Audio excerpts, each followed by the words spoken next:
Dear students, today we are going to discuss about Cauchy's integral theorem.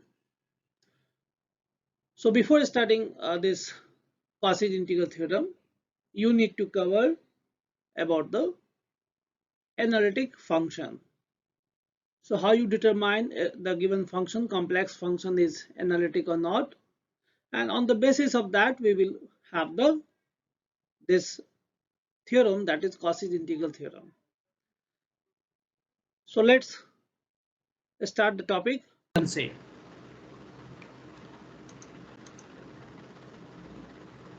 So when we integrate any complex function, so it is required to study the domain also. First domain that we defined here is simply connected domain, and it is usually denoted as D in the complex plane.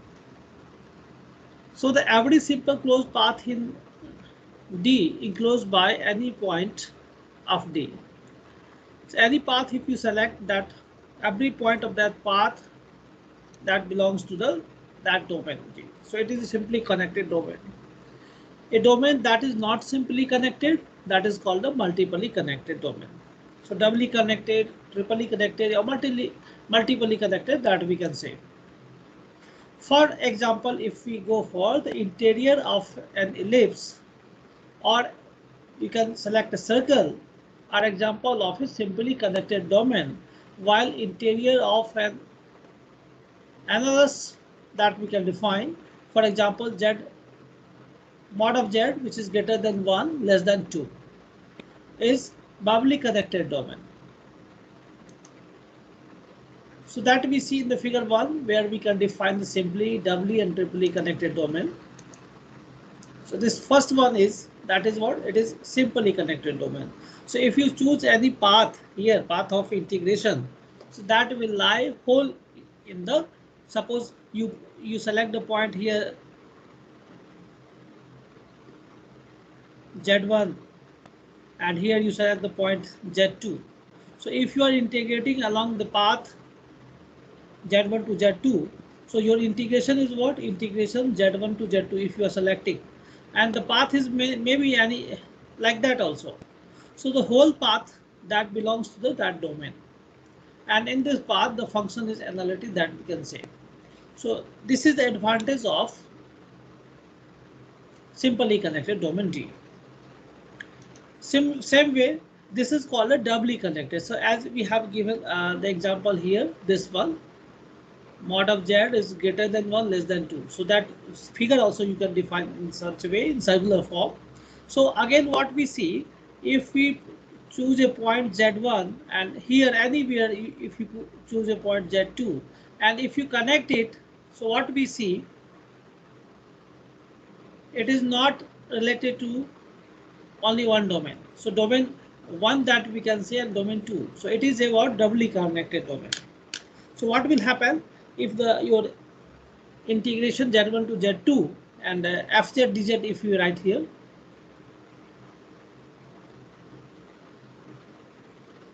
integral I is equals to.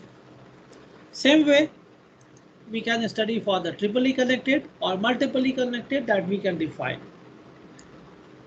So before studying this Cauchy's integral theorem, we must know about the simply and multiply connected domain. Now come to the point, that is the Cauchy's integral theorem. So it states that the Fz is analytic and F dash Z is continuous in a simply connected domain D. Then for every piecewise smooth closed curve C in D, the contour integral, that is going to be integration of Fz dz, that we define in this way, and it is going to be equals to 0. So what we see, that you can define, that is going to be equals to 0 if it is, your path is lying in one domain, simply connected domain. So now we can proceed for the example related to Cauchy's integral theorem. So evaluate the following integrals by applying Cauchy's integral in case if it is applicable. So we have the four example: integration cos z dz, integration sec z, integration of dz upon z square minus 5z plus 6, integration z bar dz. So we will have the different solution here, where C is the unit circle, that is mod z is equals to 1. So along that path we need to evaluate. The integral of fz is equals to cos z, that we say is analytic for all z. Cos z is analytic at every point. Also the sine derivative of that cos z, it is sine z, is also continuous everywhere. Hence on and inside C also, thus by the Cauchy's theorem we can define directly integration of cos z dz equals to 0. So what we see along that path, mod z is equals to 1 if we write. So suppose such kind of path you have. So along that path what we see, the cos z is analytic, sin z is continuous. So only these two satisfy here. Fz is equals to cos z, which is analytic, and f dash z, that is sin z, it is continuous. So if you check these two only, the function is analytic and its derivative is continuous in that domain, so your integration will be equals to 0 directly. Now come to the second question, that is the integration of sec z dz, what we get. So sec z, that we can write 1 upon cos z. It is not analytic at the points, number of points you can see at plus minus pi by 2, plus minus 3 pi by 2. But all these points lie outside the unit circle, mod z is equals to 1. Hence what we see, the fz is analytic in that case. So if fz is analytic and f dash z is also continuous here, so directly you can write integration of sec z dz is equals to 0.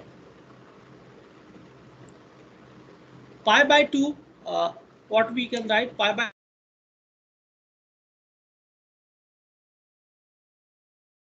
and divide by 2, so which is greater than 1, and your path is mod of z is equals to 1.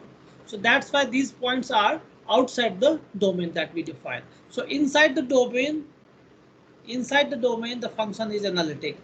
Okay, so that's why what we get here, integration of sec z dz is 0.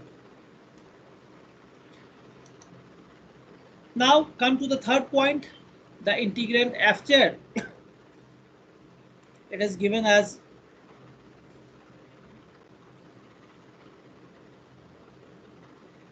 1 upon z square minus 5z plus 6.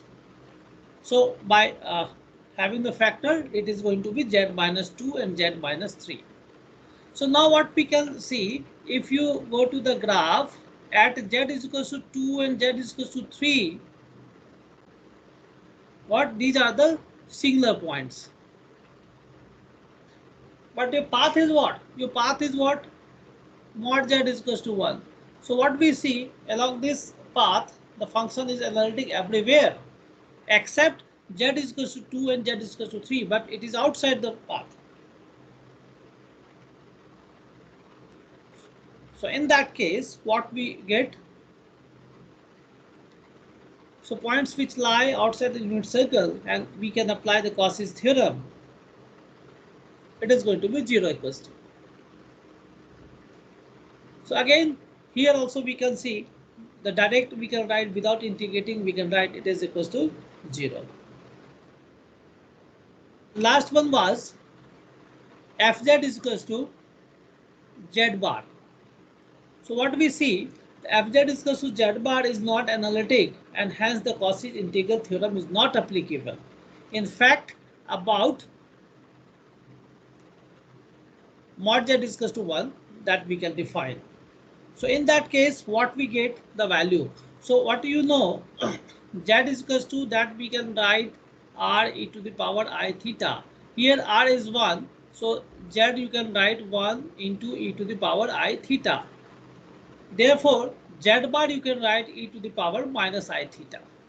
And you can define the dz, that is minus I e to the power minus I theta. Uh, or here you can write dz, it is I e to the power I theta. This is z bar, so it is going to be plus. So what we do here, integration of z bar dz, that is given, and your according to angle, it is a complete circle. So limit from 0 to 2 pi that we can put here. Mod z, it is what, e to the power minus I theta. Dz that we have defined here, it is I e to the power I theta. So it is going to be what? 1. And here this I you can put here outside. So finally your integration is what? 2 pi I. So this is your required answer. Here it is not equals to 0 because the function is not analytic. I hope so this make you clear about the use of Cauchy's integral theorem. Now come to the point that is independent path. In the last section, we have noted that a line integral of a function fz depends not merely on the end point of the path, but also the path itself. So we can say that the integral of fz is independent of path in the domain D for every z1, z2 in D. So the integration of fz from z1 to z2, that depends only the end points, that is z1 and z2, not on the choice of the path C joining z1 to z2. So it is a very important consequence of Cauchy's theorem.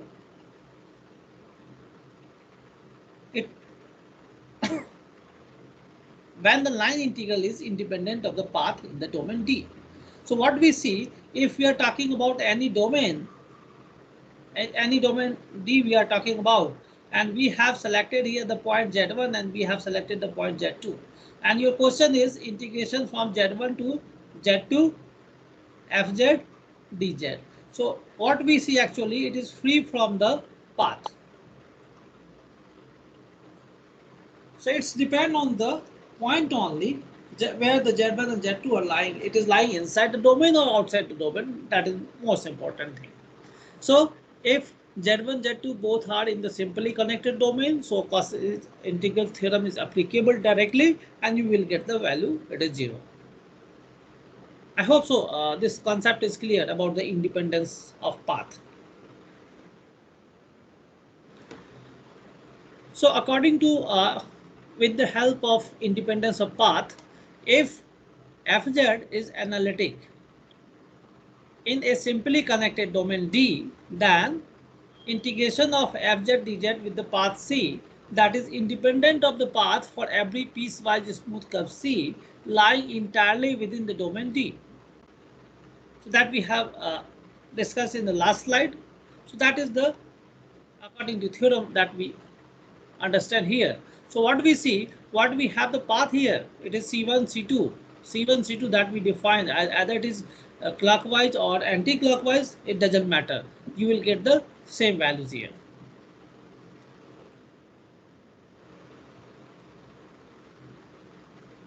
Now, we talk about the deformation of path. This is very useful to consider the path independence in terms of process of path deformation. So what we actually do here,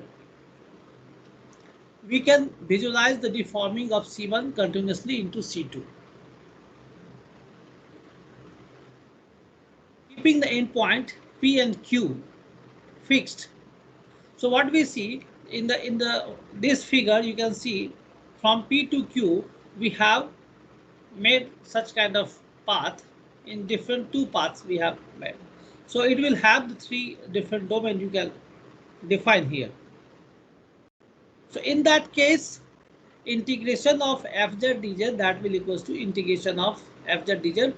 Either you can select the path C1 or path C2. In both cases, you will get the same answer. So results can be extended to the multiply connected region also. So here also you can extend your result. So hold this path C that we define as what C is equals to C1 plus C2 plus C3 plus C4, that you can define.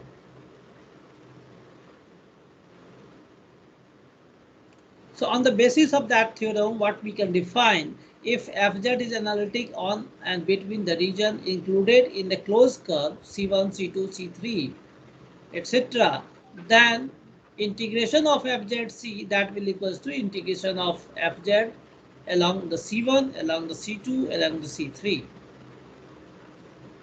Right? So it is very useful information what we have asked, and we can frame accordingly. It is asked according to that close path here, it is C, and we can frame the path according to that one. It is C1, suppose C2, it is suppose C3. So according to these three paths we can calculate, and we will get the same value. Or if you have more domain, we can add more.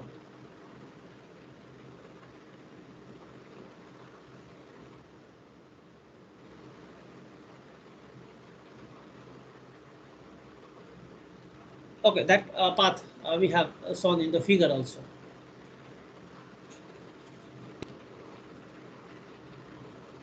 So what we see actually,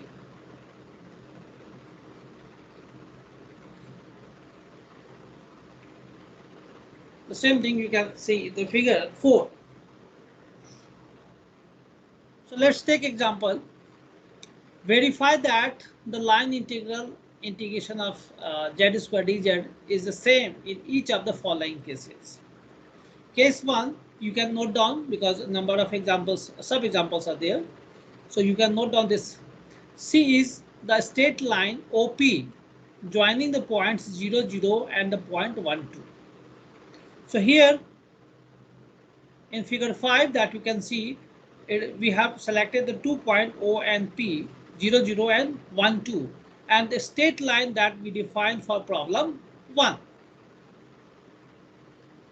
The second path is what? C is the straight line from 0, 0 to 1, 0 and then from 1, 0 to 1, 2. So this is your second problem if we select using this way. Second case, third case is C is the parabolic path y is equals to 2x square. So y is equals to 2x square, that you select here, this is. So it is y is equals to x square, or you can select many more paths here. And we need to show that the z integration of z square dz, it is always you will get the same answer.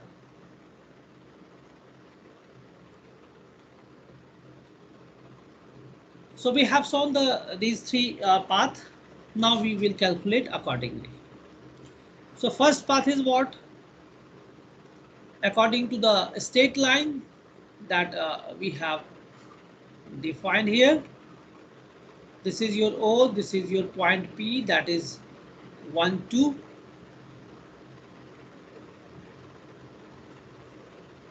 And you know this equation of line is what? Y is equals to 2x. And x lying between 0 and 1. So what we see according along this line, what we get? Z square, that we can write x plus iy whole square. And now you put the value of x and y here. It is 1 plus 2y square and x square, it is a common. By putting y is equals to 2x and x itself, so you have taken the x common, it is x square. And the corresponding dz is what? Dx plus I dy, that you get. And again, if you put the value here, dy is equals to what? 2dx. So it is going to be what? Dz is equals to 1 plus 2i dx.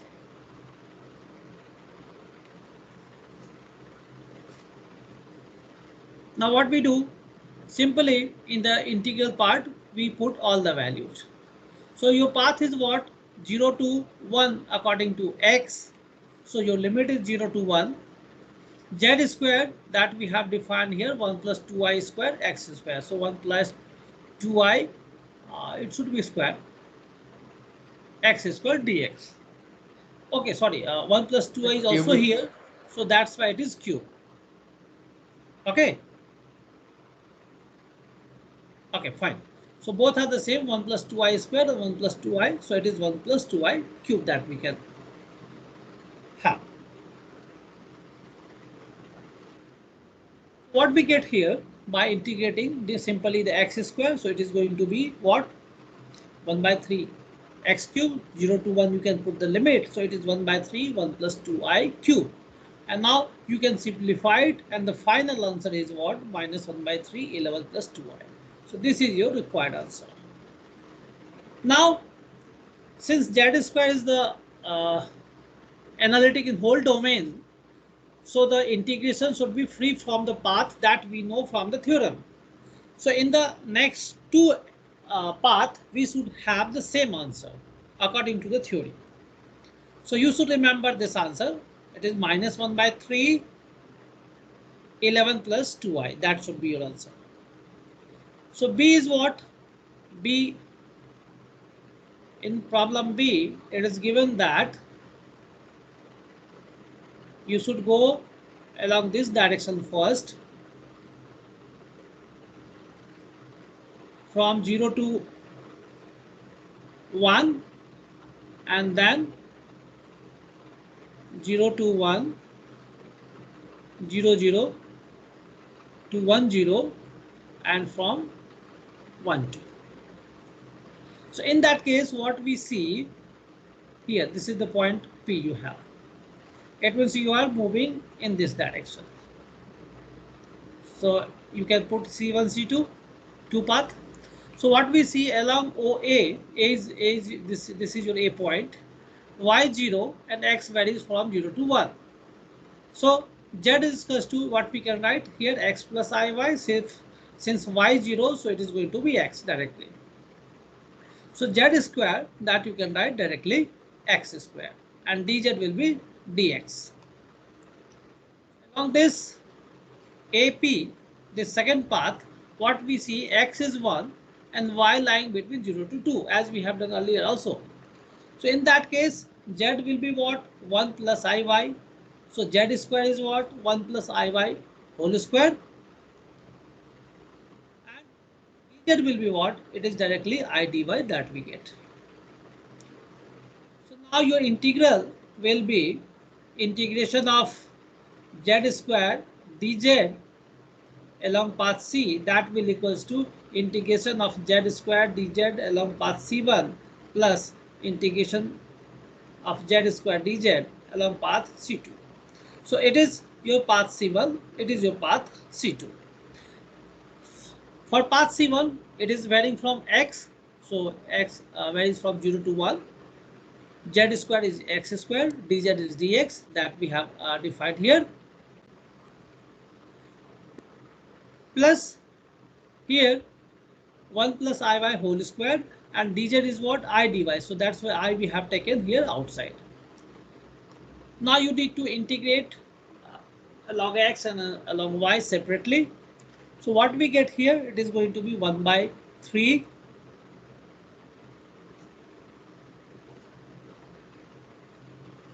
you get it here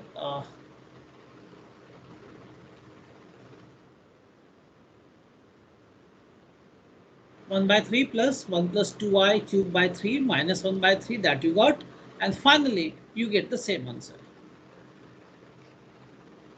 So these two paths at least verify. Now let's verify by the path 3. So that is the parabola. Along the curve y is equal to 2x square. So what we get it here,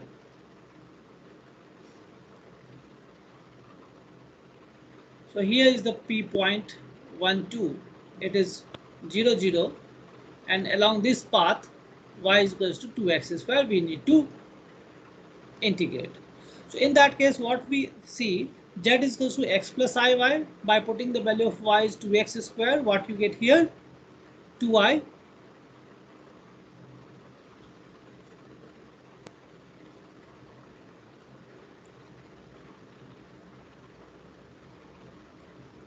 This iy that we can write 2ix square, and it should be x plus here.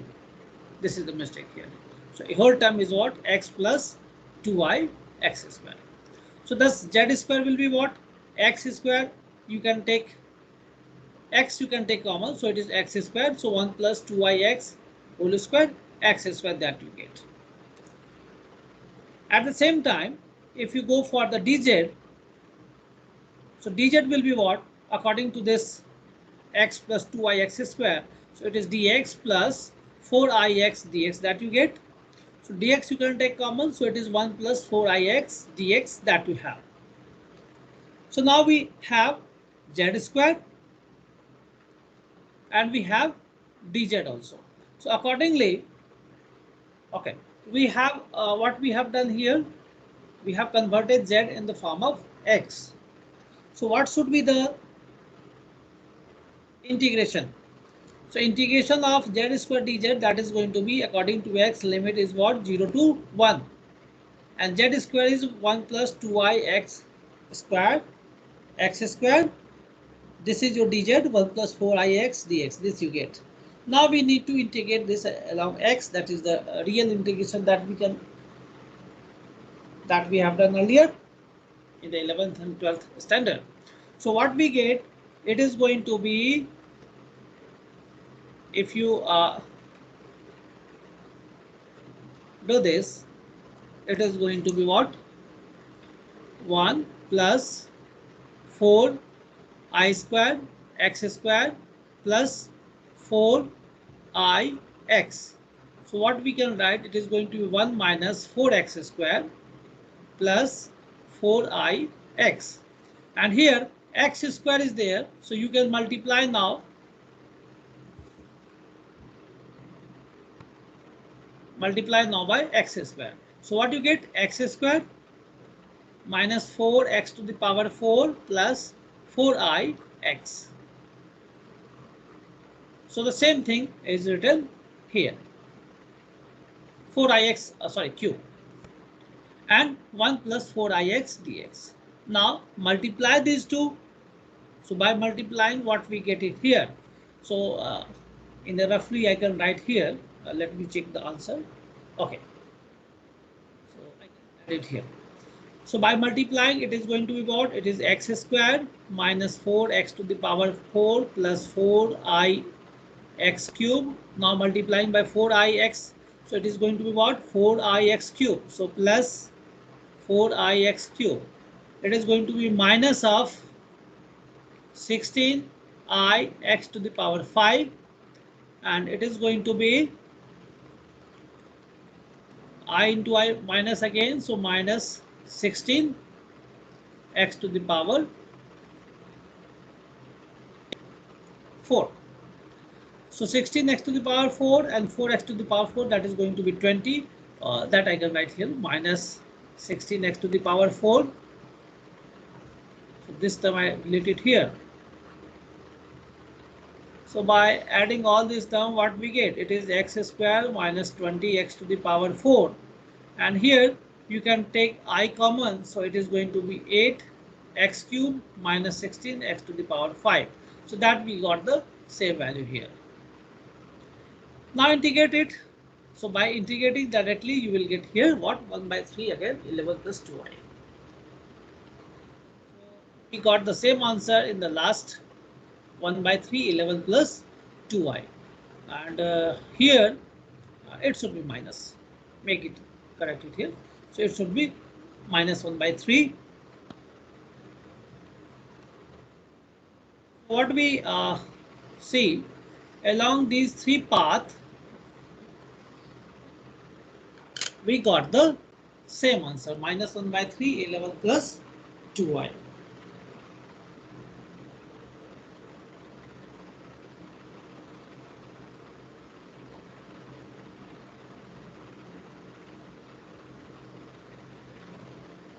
So what we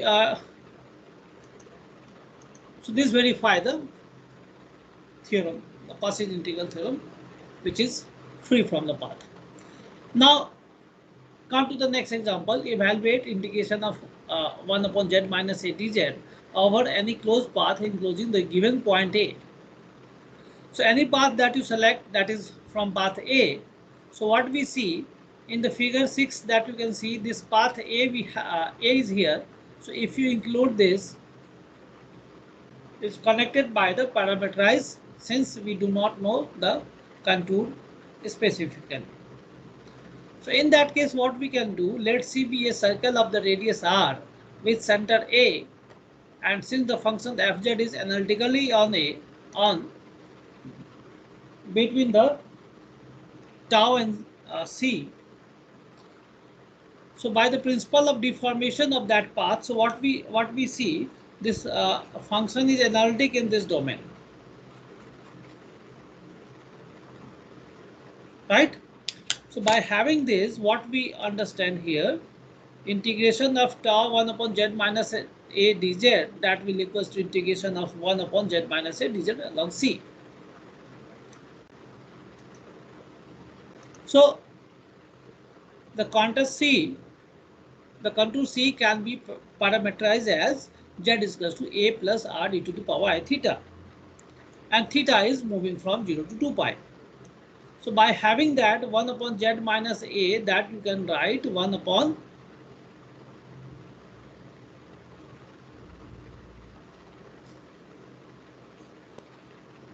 a plus r e to the power I theta. So that we can write theta is 0 to 2 pi e to the power I theta minus I theta upon r dot dz is what? Dz will be, this will be 0, this is r e to the dz will be I r e to the power I theta. So accordingly, what we can write here, it is z minus a is equals to r e to the power I theta, that we have done here. But it is 1 upon z minus a. So 1 upon z minus a, that you can write. So that will equals to 1 upon r e to the power minus I theta. So that we have used here. And respectively dz also, that you can write. So what we see, e to the power minus I theta, e to the power I theta, that will cancel. R and r also cancel each other. So only I is here, and 0 to 2 pi d theta, that you get here 2 pi I directly. This is going to be your answer. So I hope so it make you clear about the Cauchy's integral theorem and its consequences. In the upcoming lectures, we will discuss about the Cauchy's integral formula.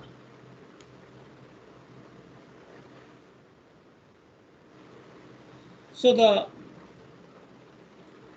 these observations that we get it here, integration of z minus a power n dz, if n is not equals to minus 1, then it is 0. If n is equals to minus 1, then it is going to be 2 pi I, because it is going to be what? Continuous differentiable if it is n is not equals to minus 1.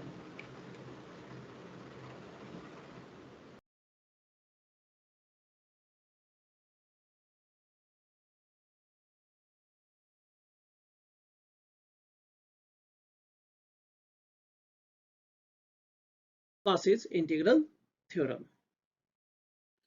So thank you all of you for watching this video on the topic Cauchy's integral theorem. So in next we will see Cauchy's integral formula. So just you need to recap the singularity or the singular point of the complex function. So till you can revise this. So thank you all of you for watching this video, and if you have not subscribed, so subscribe my channel for more update, and do not forget to click on bell icon. Thank you.